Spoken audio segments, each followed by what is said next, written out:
Berkoff dans tous ses états, ça balance pas mal sur Sud Radio.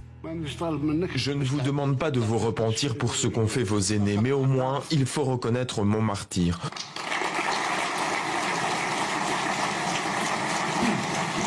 Le martyr de la résistance, le martyr de la lutte armée.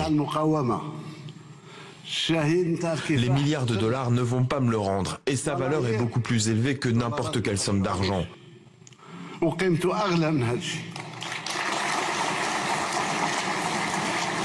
Je ne vous demande pas des indemnités sous forme d'argent, je veux une indemnité morale, et il faut reconnaître ce qui s'est passé. Je me considère comme l'enfant de Mustapha Ben Boulaïd. Et voilà, et je ne demande pas d'argent, je demande, nous sommes des victimes, je demande réparation.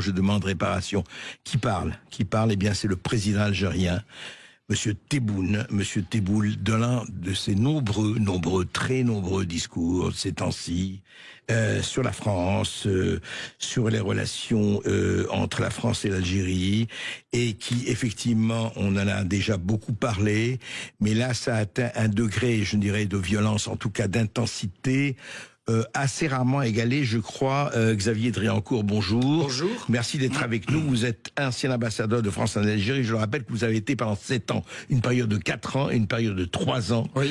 Sous 2 présidents différents, voilà. C'est ça. Sarkozy. 2 présidents français et 2 présidents algériens. Différents, et le président algérien, exactement. Et alors là, on a l'impression, et il y a aussi Boualem Sansal pris en otage, en tout cas depuis au moins 2 mois, sinon plus. Mais au fond, qu'est-ce qui se passe? Vous avez reçu, on en avait parlé au départ, les refus de Monsieur Tebboune de venir en France et 3 visites calées. Mais qu'est-ce qui fait que la situation, en tout cas que le ton monte de plus en plus, malgré les accords de 2022, etc. Mais, comme vous l'avez dit, on est dans une escalade sans précédent. Ce qui a déclenché cette escalade et cette nouvelle crise franco-algérienne, parce qu'il y en a déjà eu beaucoup avant, mais celle-ci est durable et profonde, c'est la reconnaissance par la France de la marocanité du Sahara occidental. Ouais. Et c'est ça le point de départ. Parce que pendant des années, nous avons eu un jeu d'équilibre entre Maroc et Algérie en tant que membre du Conseil de sécurité à l'ONU sur la question du Sahara occidental. Et puis depuis très longtemps. C'était la politique depuis Chirac, depuis Mitterrand. D'accord. Il y avait toujours un équilibre entre les 2 pays et à l'ONU, nous jouions cet équilibre. Et puis pendant 7 ans, le président de la République a quand même eu une politique pro-algérienne très prononcée.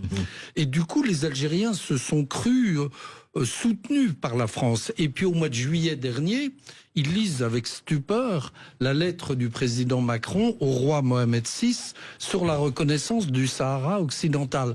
Ensuite, il y a le voyage du président Macron, la visite d'État à Rabat. Ensuite, il y a le prix Goncourt attribué à Kamel Daoud, qui est aussi un élément du tableau dans le à contexte. l'Algérie, à Kamel Daoud, voilà, mais qui fait un roman, évidemment. Et pour eux, c'est la preuve d'un complot franco-maroco-sioniste, comme ils disent. D'accord. Lisez les tweets de l'APS ou autre, l'agence de presse algérienne.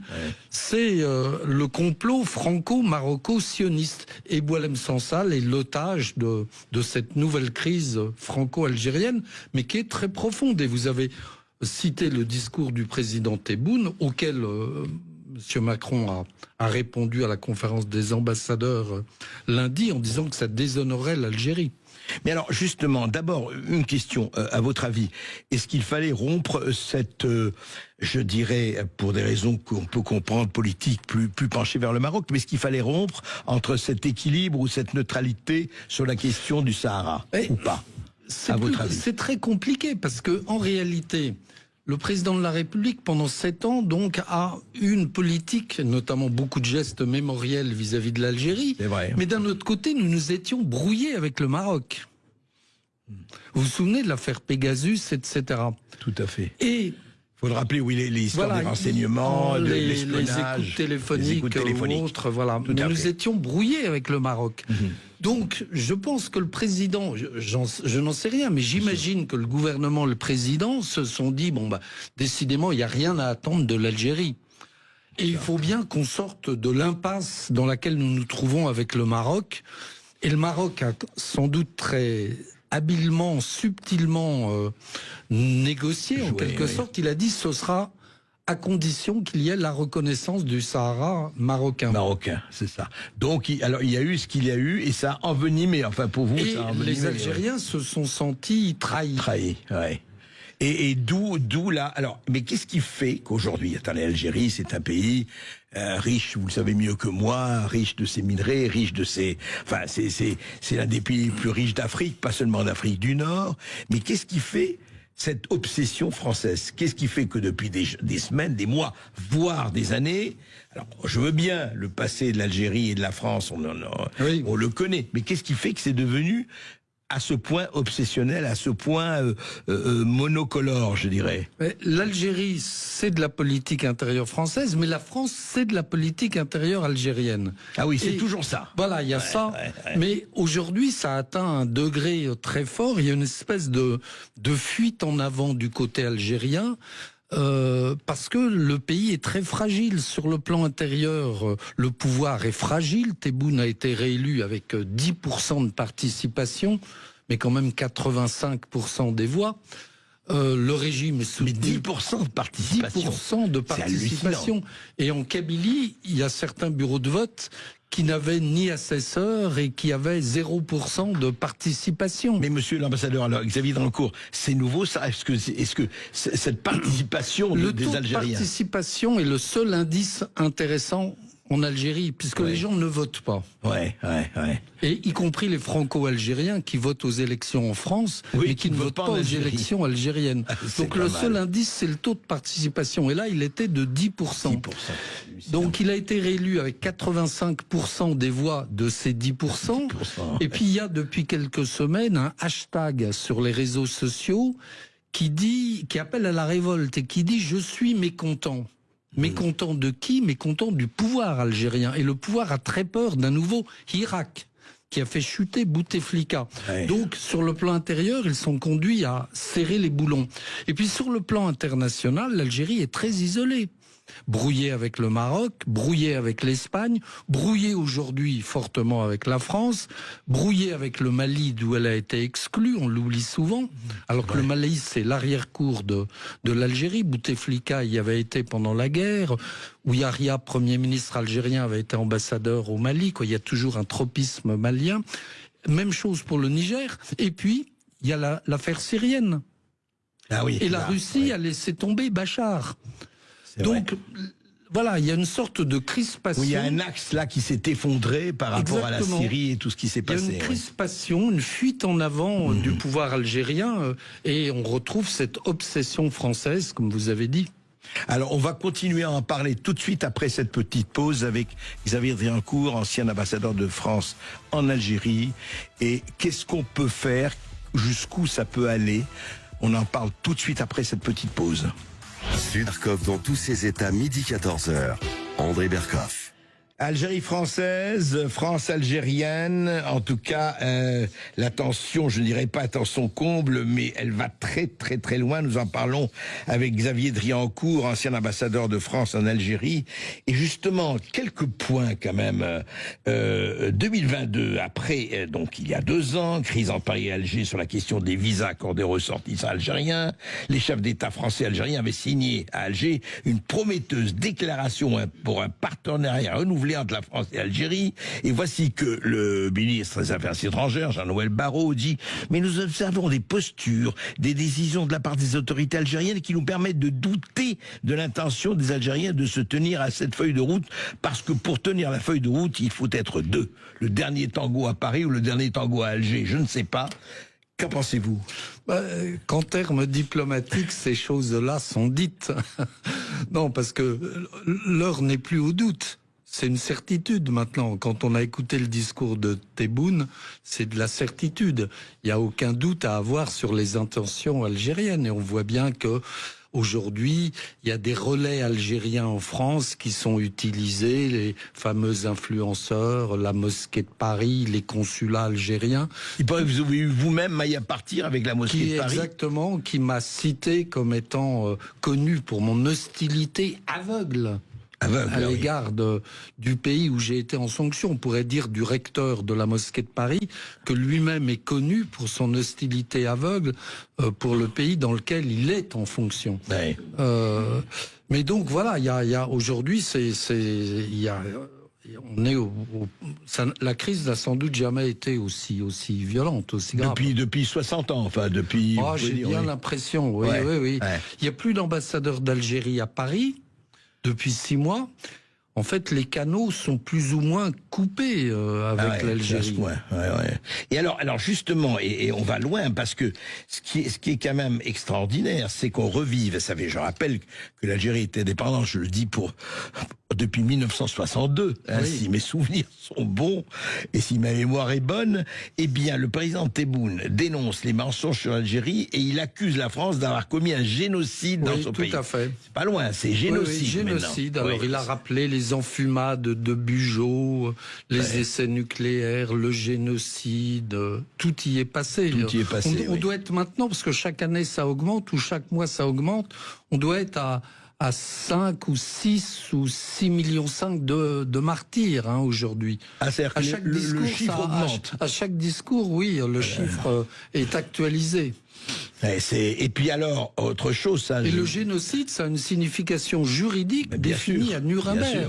Ça veut dire qu'il fallait éliminer le peuple algérien. Et avoir la volonté, l'intention de l'éliminer, ce qui n'était pas le cas de la colonisation française et anglaise ou américaine. Exactement, y compris... C'est un phénomène du 19e siècle, du 18e siècle. Et on peut dire tout le mal qu'on veut et justifier quelquefois, mais il n'y avait pas de génocide et d'intention de tuer. C'est pour ça que ce discours est quand même un tournant de la part des autorités. Et à ce discours s'ajoute Paris. On demande à Paris de venir nettoyer les sites des essais nucléaires réalisés par la France dans le Sahara algérien entre 1960 et 1966. Oui, parce qu'il y a eu des essais nucléaires, comme vous le savez, faits au Sahara avec l'accord du gouvernement algérien. Oui, c'est vrai. Avec l'accord du gouvernement algérien. Et le président Tebboune me l'a rappelé lui-même dans un entretien que j'ai eu avec lui. Oui. Il m'a dit, oui, il y a cette question des essais nucléaires, mais je reconnais que c'était avec l'accord du gouvernement algérien, ça fait partie des accords d'Évian. Et puis maintenant, ils demandent... Et maintenant, ils disent, ce qui n'était pas dans les accords d'Évian, de payer ou de réparer. Oui, c'est... Donc on voit bien qu'il y a pas de pays. Oui. Il y a une des histoires actuelles. Et à votre avis, alors, on peut en sortir comment de cette histoire?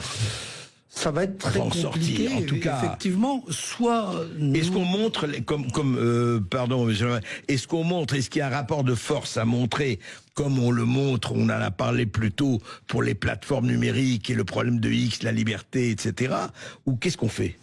Soit nous continuons dans l'espèce de non-dit actuel, encore que le président de la République a parlé du déshonneur algérien, soit nous cherchons un rapport de force avec l'Algérie. Mais est-ce que nous le voulons vraiment? Et dans cette hypothèse, il y a un certain nombre de mesures pratiques que l'on pourrait prendre. Comme par exemple? Par exemple, réduire le nombre de visas. On est aujourd'hui à peu près à 300 000 visas. Par an. Oui. On peut les réduire. Alors, évidemment, c'est pas très élégant, si je puis dire, parce qu'on prend les Algériens en otage, mais eux, ils prennent des otages également. Et encore, il faudrait que l'Espagne et l'Italie n'accordent pas de visa, se mettent d'accord avec nous, parce que Schengen permet... Bien sûr.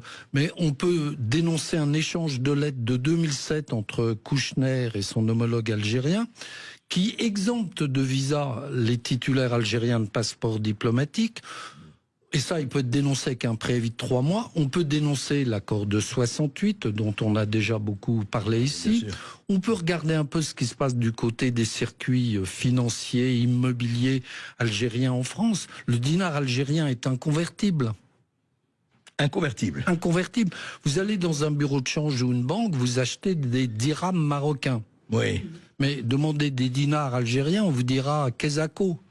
Ah oui, c'est extraordinaire ça. Donc il y a un cours parallèle sur le marché noir algérien. Ouais. Les chauffeurs de taxi algériens vous changent des dinars, mais il n'y a pas. Le dinar est inconvertible. Donc on pourrait regarder un peu tout ça, tous ces circuits financiers. Il y a l'accord de sécurité sociale avec l'Algérie, bien sûr, qui jumelé avec l'accord de 68. Les milliers de centenaires qui sont de 123 ans, oui, qui voilà, sont encore en activité. Il y a un certain nombre de dispositions. Eh bien, écoutez, on en reparlera, hélas encore, parce que le feuilleton n'est pas fini et on aurait envie d'en rire, de peur d'être obligé d'en pleurer. Merci beaucoup pour vos éclaircissements. Voilà. Vous aviez Merci, pris en au cours. revoir.